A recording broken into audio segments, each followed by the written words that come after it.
नमस्कार, मैं डॉक्टर पलाशी विश्वास आज आप लोगों के लिए अज्ञेयकृत एक छोटी सी कविता कथकी पुनो कपाट और उसकी व्याख्या को लेकर हाजिर हुई हूँ। कथकी पुनो कविता में कवि अज्ञेय ने कार्तिक पूर्णिमा की सुंदर रात का चित्रण किया है। यह वह समय है जब ठंड ऋतु का प्रारंभ होने लगता है और चारों तरफ ठंड की शुरुआत होने लगती है। चांद की उजली रोशनी चारों ओर छिड़की रहती है, जिसे देखकर ऐसा लगता है मानो समस्त वातावरण में उन्माद फैल रहा हो। तो प्रस्तुत है कथकी पुनो कविता कपाट और उसकी व्याख्या।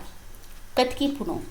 छिटक रही है चांदनी मदमाती उन्मादिनी, कलगी मोर सजावले कास हुए हैं बावले, पकी ज्वार से निकल शशों की जोड़ी गई फलांगती, सन्नाटे में बांक नदी की जगी चमक कर झांकती।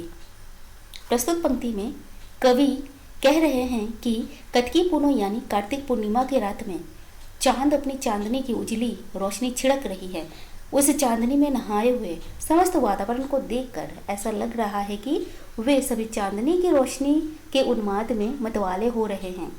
खेतों में लगे हुए ज्वार बाजरे की कलगी उसी तरह से सुशोभित हो रहे हैं जैसे किसी वर के माथे पर विवाह करते समय पहना हुआ मुकुट हो। श्वेत मुलायम कास के फूलों को देखकर ऐसा लग रहा है मानो वे इस चांदनी रात में खुशी से बावले होकर झूम रहे हों।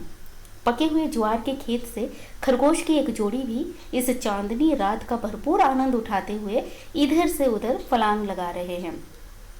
समस्त वातावरण में सन्नाटा छाया हुआ है और उस सन्नाटे में कलकल बहती हुई नदी की टेढ़ी मेढ़ी आकार भी चांदनी की रोशनी में चमकता हुआ ऐसा प्रतीत हो रहा है मानो वह नदी इस सौंदर्य से परिपूर्ण वातावरण की ओर झांक रही है।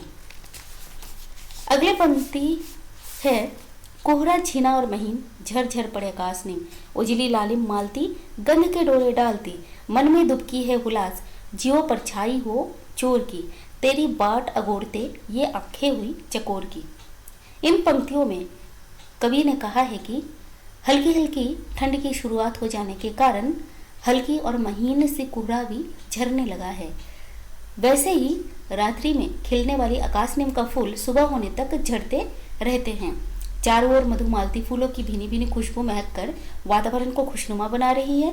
कवि कहते हैं कि कार्तिक पूर्णिमा के इस सुंदर रात्रि को देखकर जो उल्लास उमंग और प्रेम का भाव जगा है, वे भाव उसी तरह से कवि के मन में दुबकी हुई है जैसे किसी चोर के मन में उसके द्वारा बनाए हुए भाव छुपी होती हैं। ऐसी मनमोहक रात में कवि के हृदय में अपने प्रियतमा के प्रति प्रेम जगता है, लेकिन प्रियतमा के पास ना रहने के कारण उनकी स्थिति उस चकोर की तरह हो जाती है जो दूर बैठे चांद को एक टक निहारता रहता है और उसकी राह देखता रहता है। वैसा ही हाल कवि का भी है जो अपनी प्रेमिका की राह देख रहे हैं।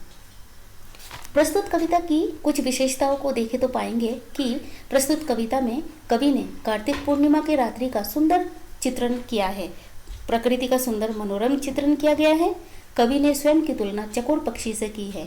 सहज सरल खड़ी बोली भाषा का प्रयोग हुआ है जिसमें कुछ देशज तथा संस्कृत शब्दों का भी प्रयोग पाया गया है। नदी के झांकने की बात कही गई है जिसमें मानवीकरण अलंकार का प्रयोग हुआ है। धन्यवाद।